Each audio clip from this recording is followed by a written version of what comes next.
I pulled into the motel lot just after dark, worn out from driving all day. I hadn't planned on stopping there, but the stretch of highway I was on didn't have much else, and I was too tired to push on. The place sat just off the road, a low row of rooms with a faded sign that buzzed faintly in the night. Only a couple of the neon letters still worked, so it didn't even spell the name right. The parking lot was cracked, weeds pushing through, and the yellow light poles scattered across it flickered like they were on their last legs. I counted only 2 other cars parked near the rooms, so the place seemed mostly empty. I grabbed my bag and went inside the office to pay for a room. The lobby was small and smelled like stale air mixed with cleaning spray that didn't quite cover something underneath. The carpet was worn flat in spots, and a buzzing vending machine hummed in the corner. After signing in, I was handed a key to one of the rooms toward the far end of the row. When I walked over, the air felt heavy, like the night was pressing down harder than usual. My footsteps echoed off the walls as I carried my bag. The door to my room was scratched up, and the paint was peeling around the handle. The key turned stiffly, and when I pushed the door open, the smell hit me first. It was like damp carpet mixed with cigarette smoke, something that had been stuck in the walls for years. Inside, the room looked just as tired as the outside. The bedspread was patterned with faded flowers, thin and stretched out. The carpet was stained in spots, and the lamp on the nightstand leaned slightly. The bathroom door didn't close all the way, and the curtain over the window hung uneven, barely covering the glass. Still, it was a place to crash, and that was all I needed. I dropped my bag on the bed and sat down, letting myself rest. The springs in the mattress squeaked under my weight. I pulled off my shoes, stretched, and thought about showering, but the idea of stepping barefoot onto that floor turned me off. I decided I'd just wash my face and go to sleep. As I lay back, I noticed how thin the walls were. I could hear the muffled sound of a TV somewhere down the row, and every car that passed on the highway outside seemed to rumble through the room. After a while, I started to drift, but then I caught something that set me back up. It was faint, but I swore I heard footsteps outside, right along the walkway in front of the rooms. I figured it was just another guest heading to their door, but the sound didn't stop where I thought it would. Instead, it lingered, slow, like someone was pacing right in front of my room. I stayed quiet, listening. The steps moved away after a while, and I let myself relax again, telling myself it was nothing. I turned off the lamp, laid in the dark, and pulled the covers up. But my ears kept working, even when I wanted to sleep. Sometime later, I woke up to a sound. At first I thought it was just the TV again, but then I realized it was closer, sharper. It was the sound of a door handle being tried. I froze. The handle rattled lightly, then stopped. My chest tightened as I lay there in the dark, holding my breath. Whoever it was, they weren't at my door anymore, but I heard another rattle farther down the row, like someone testing the next door. I didn't move. I just listened as the sound carried on, one door after another, slow, steady, then silence. I told myself maybe it was a drunk guest, maybe someone who got confused about which room was theirs. I clung to that idea, though it didn't sit right. I tried to sleep again, but every little noise made me flinch. Hours seemed to crawl by. Just when I started to feel like I was slipping into rest, I heard something else. This time, it was outside my window. A faint crunch of gravel, a slow step, then another.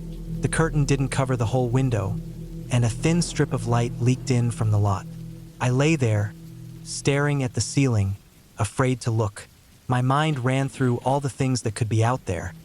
Someone smoking, someone on their phone, someone just wandering around. But the steps stayed close, circling near my window, too close to be casual. I finally sat up and glanced at the curtain. Through the gap, I thought I caught the outline of movement like a shadow passing by. My heart hammered. I grabbed my bag and pulled it close to me, just in case I had to bolt. After a while, the sound faded again. I sat there for a long time, wide awake, clutching my bag, watching that strip of light. Nothing else happened for a while, and slowly, against all my fear, I must have dozed off again. The next time I woke, it wasn't to footsteps. It was to silence, but the kind that feels wrong, like everything is holding its breath. My throat was dry, and when I sat up, I realized the air in the room felt colder. I checked the clock. It was just after 4 a.m. I rubbed my face, thinking maybe I was just working myself up, when I heard a new sound. This time it was from inside. A faint creak, like the floor shifting under weight. My whole body froze. I told myself it was the old building settling, but then it came again, closer, like it was from the corner of the room near the bathroom. I didn't move for several minutes. I just sat there in the dark, ears straining. The silence stretched, then another soft sound, like fabric brushing against the wall. My chest tightened so hard it hurt. That was enough. I grabbed my shoes, didn't even tie them, and stuffed my bag under my arm. My hand shook as I unlocked the door. The second it clicked, I yanked it open and stepped into the night air. The lot was empty and quiet, the lights buzzing overhead. I didn't even care if anyone saw me. I went straight to my car, threw my bag inside, and got behind the wheel. As I pulled out of the lot, I glanced back once. Most of the rooms were dark, except for 2 doors down from mine, where the curtain moved slightly even though no one was outside. I didn't wait to see more. I drove back onto the highway, my chest still pounding. The road stretched ahead, empty and dark, but I felt safer out there than I had in that room. The thought of lying back down in that bed, with those sounds in the walls and that shadow outside the window, made my skin crawl. I drove until the sun started to rise, the sky turning gray, before I finally found another place to stop. That night stuck with me. I can't say for sure what was happening in that motel, but I know what I heard and what I felt. Those footsteps outside, the handles being tried, the sounds inside when I was supposed to be alone. It wasn't just in my head. Something wasn't right there. Since then, I don't stop at places like that anymore. If it looks run down, if the lot is too empty, if the office smells stale and the lights buzz overhead, I keep driving. Because whatever was in that room with me, or outside of it, I don't want to ever be that close again. I had been driving for almost 12 hours straight when I finally gave in to the exhaustion and pulled off at a small exit on the side of the highway. The GPS hadn't shown much for miles, just empty stretches of road cutting through fields and clusters of trees. So when I saw the faded sign for a motel glowing weakly in the distance, I knew I didn't have the energy to keep going. My eyes burned from staring at headlights and taillights all day. My legs ached from sitting in the same position, and I could feel that restless fog creeping into my head that makes you a danger behind the wheel. I told myself I'd just get a room, crash for the night, and hit the road again at first light. The motel sat a little ways back from the road, a long, 1-story strip of rooms with peeling paint and a crooked row of buzzing lights that flickered in patches. The sign out front had lost most of its letters, leaving only a few glowing unevenly. The parking lot was cracked and filled with potholes, and weeds grew along the edges where the asphalt crumbled into dirt. I noticed right away that there weren't many cars, just 2 scattered far apart, both old sedans that looked like they hadn't been washed in years. I parked close to the end of the row, right in front of the room they gave me. The air outside was damp and carried that faint smell of oil and dust you only notice when you're far from town. I hauled my duffel bag out of the car, feeling the stiffness in my back as I did, and unlocked the door to my room. The second I stepped inside, a smell hit me, not strong enough to drive me out, but sharp and musty, like a mix of mildew, old smoke, and something that lingered in the carpet no amount of cleaning had ever touched.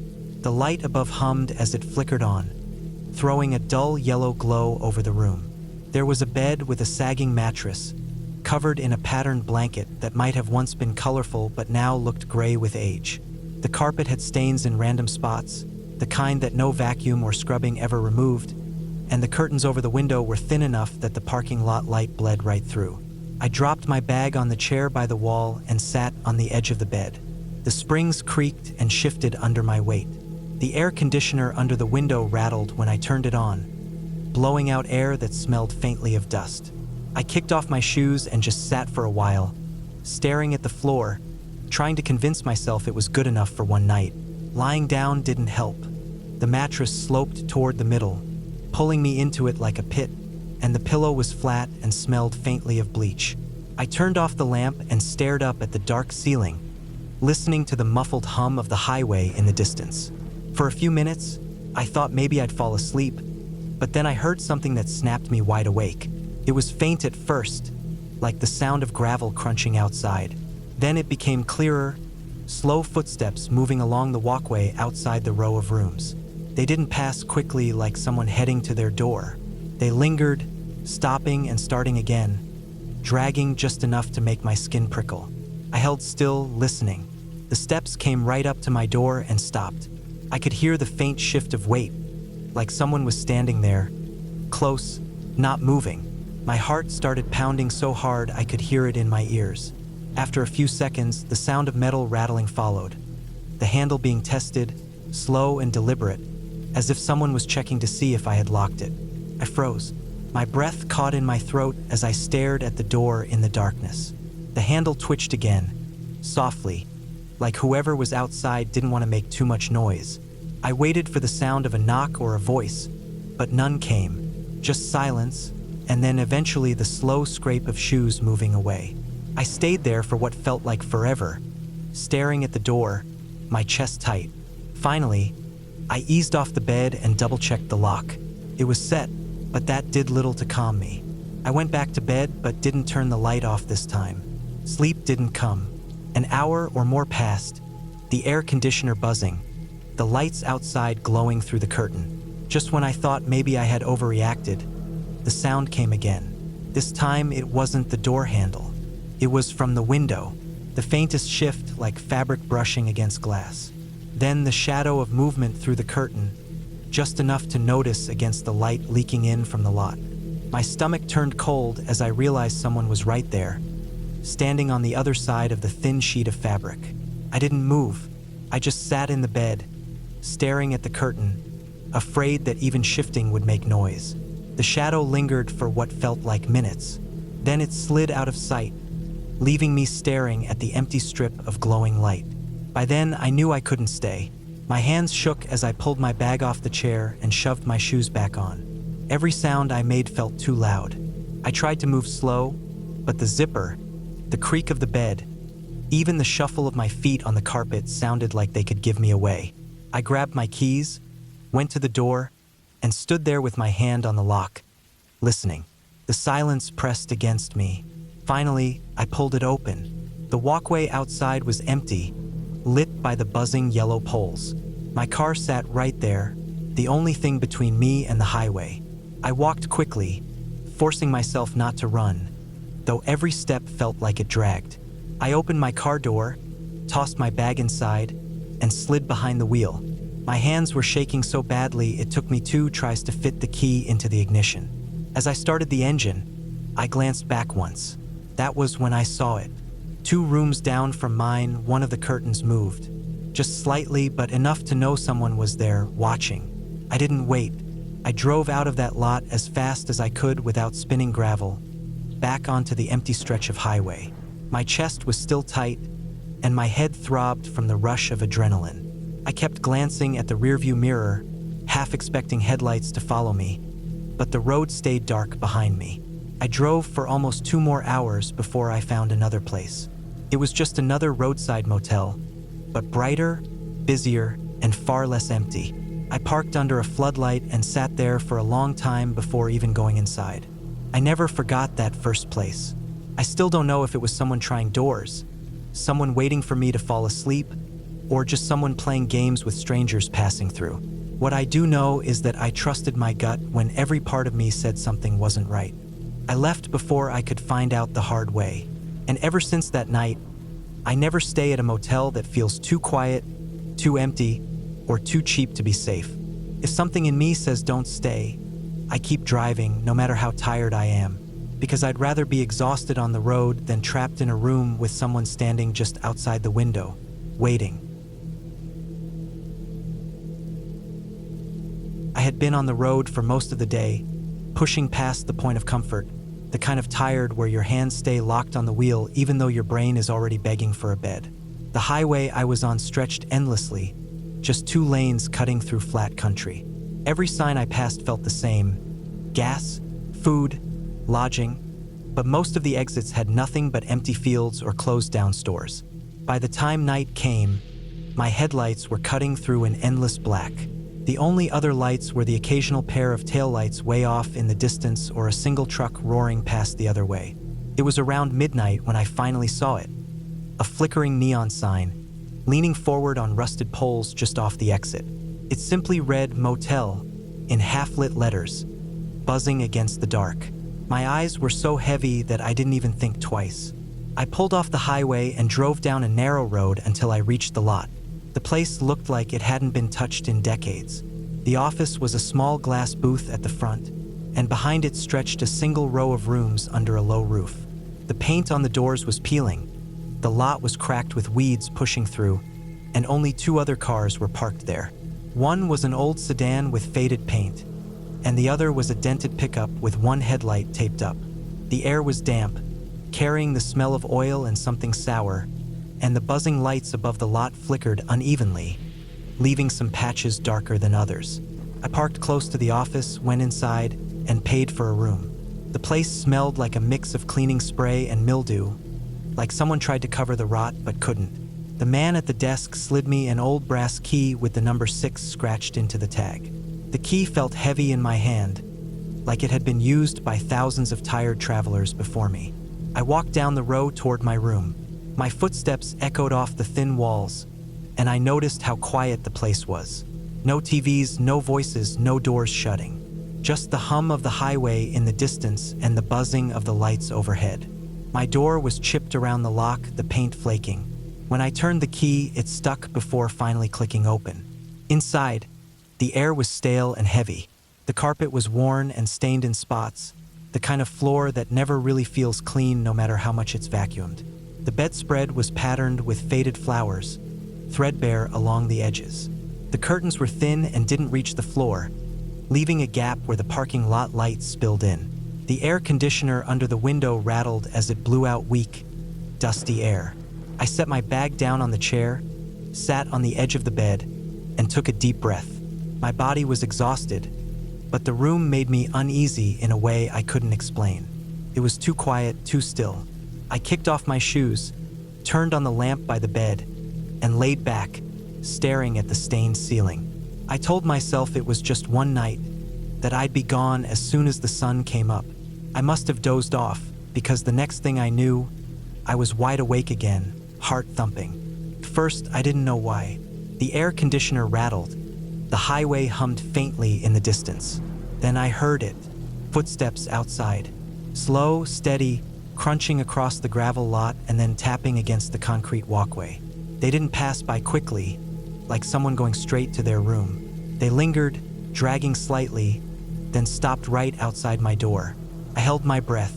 The only thing between me and whoever was out there was the thin wooden door. For a long moment, there was silence. Then the door handle rattled, just slightly, like someone was testing it. The metal clinked, stopped, then twitched again. I froze, barely daring to breathe. After a few seconds, the sound faded. The footsteps moved on down the row, slow and deliberate, stopping again in front of another room. I sat up in bed, my heart hammering, staring at the door as if it might burst open. My first thought was that maybe someone was drunk, confused about which room was theirs. But the way they had tested the handle, it wasn't a mistake. It was careful. I sat there for what felt like hours, too wired to even lie back down. Every little creak of the building made me flinch. Eventually, the footsteps stopped, or at least I stopped hearing them. I told myself it was over, that whoever it was had gone back to their own room. Just when I thought I might actually get some sleep, another sound made my stomach turn. This time, it came from the window, a faint scrape, like fingers brushing against the glass. Then a shadow moved across the thin curtain, just a blur of shape against the light from the lot. I froze, staring at it. The shadow lingered there, unmoving, as if whoever it was just standing inches away from me, separated only by the flimsy fabric. My chest tightened so much it hurt. I didn't move. I didn't breathe. My whole body was locked in place as the shadow shifted slightly, then slid out of view. A crunch of gravel followed as footsteps moved away into the lot. That was it. I knew I couldn't stay. I pulled on my shoes as quietly as I could, grabbed my bag, and slung it over my shoulder. My hands were shaking so badly I almost dropped the keys. I eased the lock open and cracked the door, peeking out into the lot. It was empty. The buzzing yellow lights flickered overhead, casting long shadows across the cracked asphalt. My car sat just a few feet away, but those few feet felt like miles. I stepped out quickly, trying to look casual even though every nerve in my body screamed to run. I tossed my bag into the back seat, slid behind the wheel, and jammed the key into the ignition. As the engine roared to life, I looked up at the row of rooms. That was when I saw it. 2 doors down from mine, a curtain moved. Just a small shift, but enough to know someone was standing there, watching me leave. I didn't wait to see more. I pulled out of the lot, tires crunching over gravel, and sped back onto the highway. My chest was tight, my hands locked on the wheel, and I kept checking the rearview mirror, half expecting headlights to follow. The road behind me stayed dark, but the image of that shadow outside my window burned into my head. I drove until the sky started to pale with morning light, until I found another motel at a busier exit. This one had more cars in the lot, brighter lights, and a lobby that didn't smell like mold. I parked under a floodlight and just sat there for a long time, gripping the wheel, letting my pulse slow down. That night stuck with me. I never knew who it was out there or what they wanted, but I know what I heard. The careful test of the handle, the shadow pressed against the glass, the curtain moving when I was about to leave. Since then, I've never stayed in a motel that feels too quiet or too empty. If a place feels wrong, I keep driving no matter how tired I am, because sleep isn't worth the risk of finding out what might be waiting just outside the door in the middle of the night. I had been driving across the state for most of the day, one of those long stretches of highway where every mile looks the same and the landscape hardly changes. My eyes had been burning for hours, my body stiff from sitting too long, and I had been telling myself I'd push through to the next town. But as the sun went down and the sky turned into that deep, heavy blue, I knew I wasn't going to make it any farther. When I saw a flickering neon sign in the distance, standing crooked just off the highway, I decided that was it. I would stop for the night. The sign said Motel in half-lit letters, with most of the tubes burned out. Only the M and the T worked, buzzing faintly, leaving the rest in shadow. The building was a long row of single-story rooms, all lined up under the same overhanging roof. The parking lot was cracked, weeds growing through the lines, and the only cars there looked like they hadn't been driven in weeks.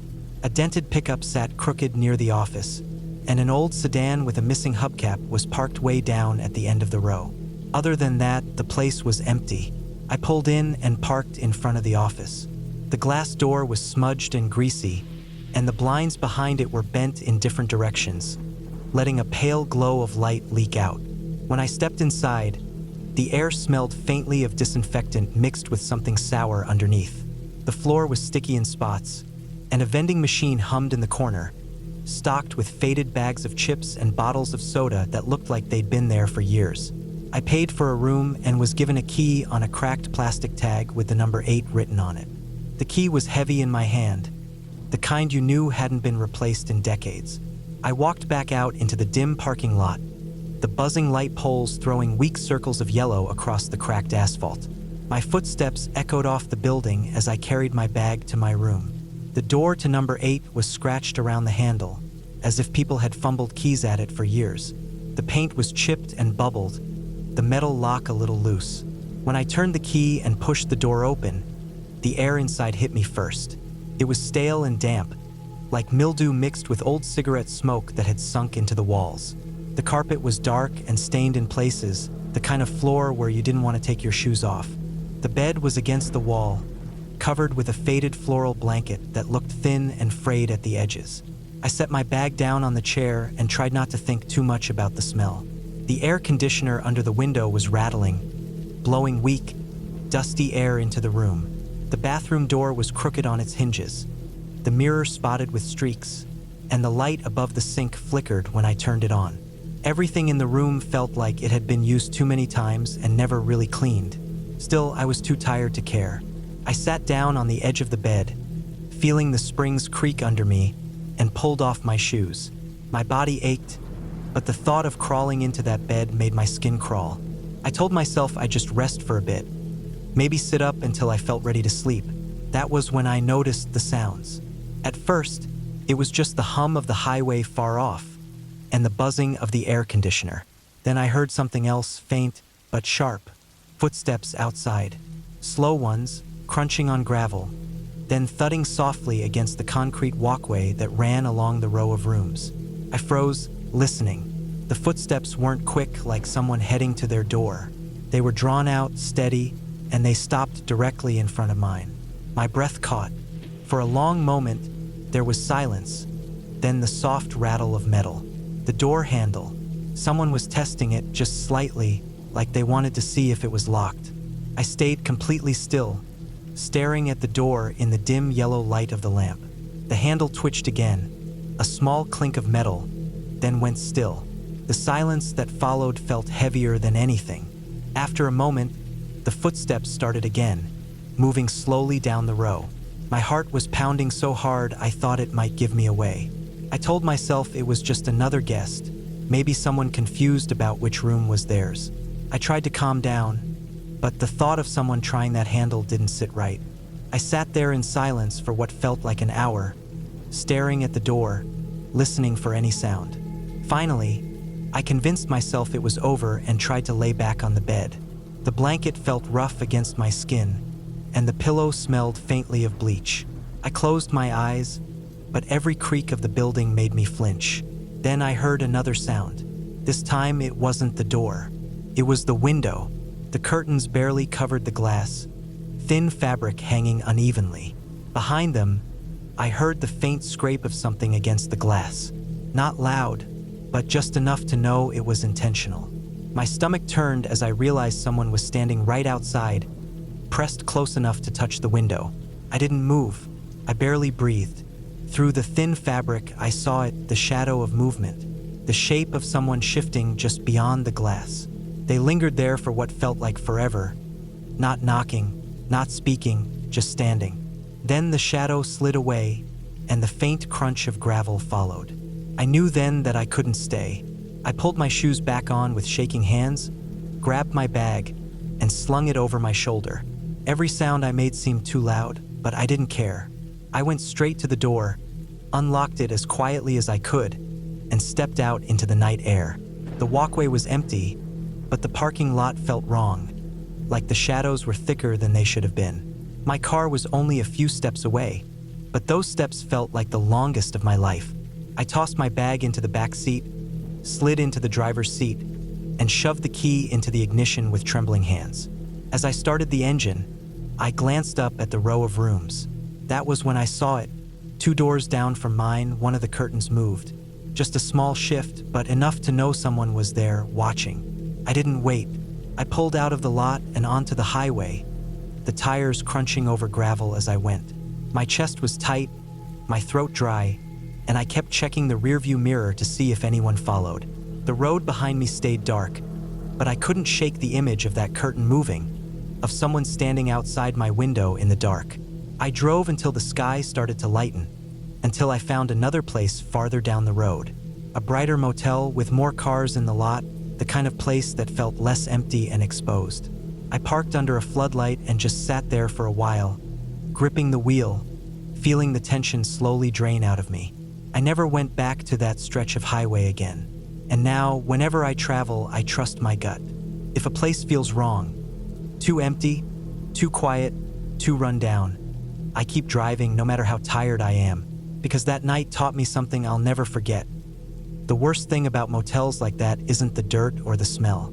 It's that you never know who else is there with you in the dark, waiting. I had been driving all day, pushing through long stretches of empty road that seemed to blend into each other. The sky had gone from pale blue to the heavy, dim color of evening, and my body felt like it had been pressed into the seat for too many hours. My eyes were burning, my neck stiff, and every few miles I had caught myself drifting too close to the shoulder before snapping back. I knew I couldn't push it any longer. I wasn't anywhere near a city. The map on my phone showed only smaller towns scattered along the state highway. I saw the lights first. A worn-out sign that read, "Desert and Motel," flickering in the distance, its neon letters buzzing against the growing dark. I didn't think twice. A cheap motel was better than falling asleep at the wheel and ending up in a ditch. Pulling into the lot, I noticed how empty it was. Just a few cars, maybe 3, spaced far apart in front of the long row of doors. The building was a single-level, flat roof, the kind of place that looked like it hadn't been updated since the 70s. The light above each door glowed a dull yellow, throwing strange shadows on the cracked pavement. I parked near the middle, grabbed my bag, and went into the office. The inside smelled faintly of cigarettes, even though a small "no smoking" sign was taped to the desk. The man behind the counter looked tired, barely glancing at me as I signed the paperwork and slid over my card. The process was quick, almost rushed, like he didn't care whether I stayed or not. He handed me a metal key with a cracked plastic tag and told me the room number in a flat voice. I stepped back outside and found my room halfway down the row. The key turned stiffly in the lock, and when the door swung open, a stale smell of old fabric and cleaner hit me. The carpet was thin and faded, patterned with dark stains that had long since been set. A single bed sat against the wall, covered in a floral bedspread that looked like it had been washed too many times. There was a small wooden table with a chair, a television bolted into the corner, and a bathroom tucked in the back. I tossed my bag on the chair and sat down on the bed. The mattress sagged in the middle, the springs groaning under my weight. Still, I was grateful for it. I kicked off my shoes, stretched out for a moment, and stared at the ceiling. I didn't want to think much about how dirty everything looked. I just wanted to rest. After a while, I got up, washed my face in the tiny bathroom sink, and returned to the bed. I didn't bother with the TV. The silence was heavy, the kind that made me realize just how far away I was from anywhere familiar. Outside, I could hear the faint buzz of the neon sign and the occasional car passing on the highway. I must have dozed off, because when I opened my eyes again, the room was darker. Only the dim light from the parking lot seeped through the gap in the curtain. My phone on the table read 1:14 a.m. I rolled over, trying to sink back into sleep, but something kept me awake. A sound. It wasn't loud at first, just a faint scuff, like a shoe dragging across the pavement outside my door. My body tensed. I told myself it could be another guest, maybe someone walking to their room. But then it came again, slower this time, followed by another pause. Whoever it was had stopped near my door. I held still, listening. The cheap walls of the room seemed too thin, every sound sharper than it should have been. My heart thudded in my chest. I thought I heard breathing, but I couldn't be sure if it was coming from outside or just the blood rushing in my ears. After a few minutes, the sound faded. Footsteps moved away, crunching lightly across the gravel. I exhaled, realizing I'd been holding my breath, telling myself it was nothing. I shifted on the bed and tried to relax. But then, not long after, I heard it again. A slow scrape against the door. The handle rattled, just faintly, as if someone was testing it. My stomach turned cold. I sat up, staring at the door, my eyes adjusting to the dim light. The chain lock was on, but the door itself looked flimsy, the kind that could be forced open without much effort. I stayed frozen, listening as the handle wiggled once more, then went still. Silence filled the room again. After what felt like forever, I heard the faint sound of footsteps moving farther away, down the row of doors. I didn't sleep after that. I sat upright, listening, staring at the crack of light under the door. My phone was in my hand, but I hesitated to call anyone. What would I even say? That someone tried the handle once? Maybe it was just a drunk guest who went to the wrong room. But deep down, I knew it hadn't felt that simple. Hours dragged by, the night stretching into a long, heavy wait. Every sound from outside made me tense. The rumble of a car passing, the creak of pipes, even the hum of the old fridge in the corner. I kept glancing at my phone, watching the minutes crawl by. When the first light of dawn crept in through the curtain, I felt a wave of relief. The room looked less threatening in the gray morning light. I gathered my bag, checked the door again, still locked, and forced myself to open it. The parking lot was quiet, empty. The few cars I had seen the night before were still there, untouched. The air was cool and smelled faintly of dust. Nothing seemed out of place, yet I couldn't shake the feeling from the night before. As I loaded my bag into the car, I noticed something near my door. The gravel outside was scuffed, the small stones pushed aside in uneven marks, as if someone had been standing there for a long time. The sight made my chest tighten again. I didn't linger. I got into the car, started the engine, and pulled out of the lot. In the rearview mirror, the motel shrank into the distance, its row of doors fading behind me. All day as I drove, I thought about that sound, the scraping at the door, the slow, deliberate rattle of the handle. Whoever it had been, they hadn't just walked by. They had stopped. They had tried to come in. And I realized then that the only thing between me and whoever stood outside was a thin door with a cheap chain lock. I thought about what might have happened if I hadn't locked it, or if I had been too tired to notice. Maybe I would have woken to someone standing over me, or maybe I wouldn't have woken at all. The more I replayed it, the more I understood how close I might have been to real danger. By the time I reached the next city, the weight of it settled in. That night at the motel wasn't just uncomfortable. It was a reminder of how vulnerable I had been. I told myself I'd never stay in a place like that again, not if I could help it.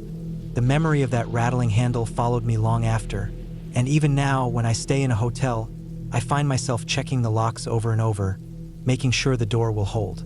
Because I know someone out there was willing to test it, waiting for the chance that it might not. I had been on the road far longer than I planned. The trip was supposed to be easy, just a few hours of driving between towns before finding a bigger city to stay in for the night. But I had lost track of time.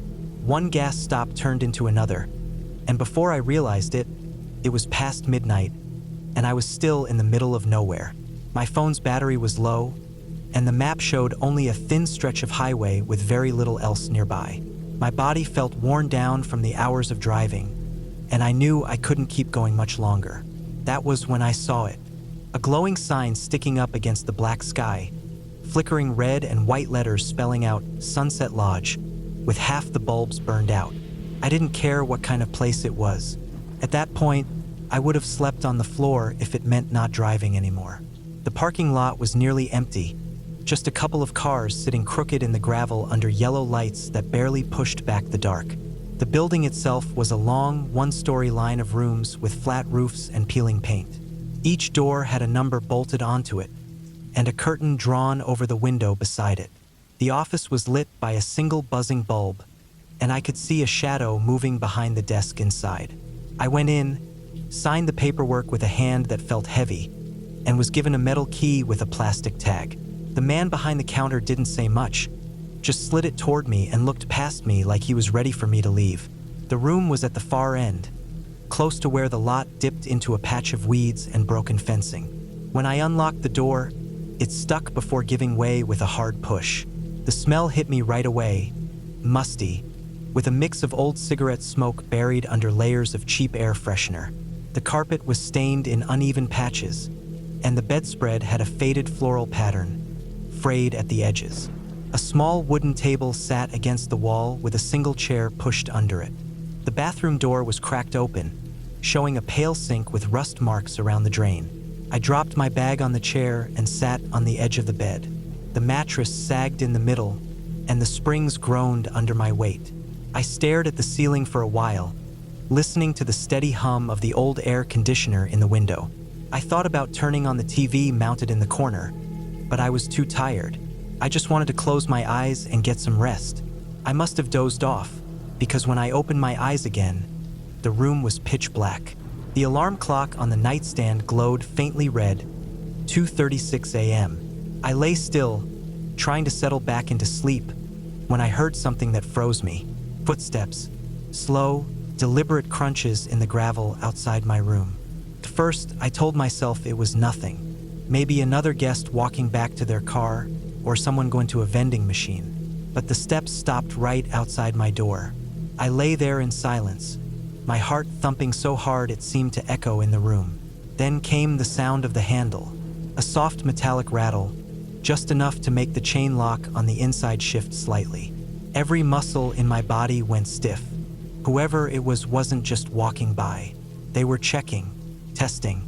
The handle turned again, harder this time, but the lock held. Pause followed, long and heavy. I thought I could hear faint breathing just beyond the door, slow and steady. My throat was dry, my chest tight. I stayed perfectly still, not daring to make a sound. After what felt like forever, the noise stopped. The footsteps moved again, slower now, crunching along the row of rooms. I didn't move. I sat upright in bed, eyes locked on the door, waiting.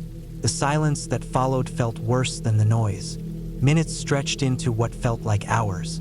Every creak of the building made me jump. I kept looking toward the window, half expecting a shadow to pass across it.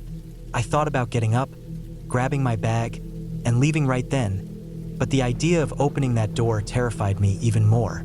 If someone had been outside waiting, I would have walked right into them. I stayed awake until the faint glow of morning began to seep through the curtains. The weak light made the room feel a little less threatening, but my body was stiff from sitting upright for so long. I finally worked up the nerve to stand, pull on my shoes, and grab my bag. When I opened the door, the lot was quiet. The cars were still there, unmoved. The office light was still on at the far end, though I couldn't see anyone inside. But right in front of my room, the gravel told a different story. The small stones were scuffed and pushed aside in uneven patches, like someone had been standing there for a long time, shifting their feet. I didn't linger. I loaded my bag into the car quickly, locked the doors, and sat there for a moment with the engine running. My hands gripped the steering wheel, and I kept glancing at the mirrors, half expecting to see someone step out from behind the building. I pulled out of the lot, my chest still tight. The motel shrank in the rearview mirror, but the feeling didn't fade. I knew what I had heard. I knew what I had seen.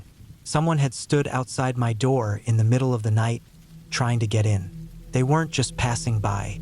They were deliberate, patient, waiting for the chance that the door might open. All day as I drove, I thought about it. The thin wood of the door, the cheap chain lock, the silence of the lot. I thought about how easy it would have been if I had forgotten to lock it, or if I had been too tired to notice. The thought stayed with me, a cold reminder of how vulnerable I had been in that room. Even now, when I stay in a motel, I check the lock again and again. I drag a chair in front of the door if I can. I never let myself forget that night because I know how close I might have been to waking up with someone standing inside, or maybe not waking up at all. That was the last time I stayed in a place like that without thinking twice. The Sunset Lodge became more than just a stop on a long drive. It became a warning burned into my memory.